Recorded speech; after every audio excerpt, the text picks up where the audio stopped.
good morning, no? So, ang oras karon diri is 11:12 a.m.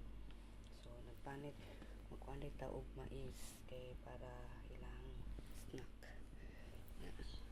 Duha ni siya ka karton. Ano siya na mais. Kapoy trabaho.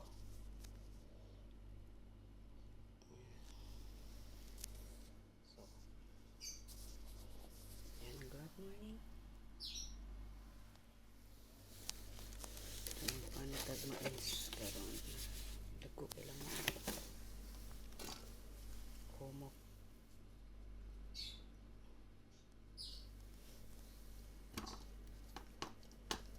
Ay mo kay bulong diri nga nay mais ha. Wa gid ni sila tanong mais pero import ko ni sila kanang gikan ni siya sa India o do kuan mo gid ilang suki India basta ingon ani. So thank you for watching mga ka-chimers. Bye bye and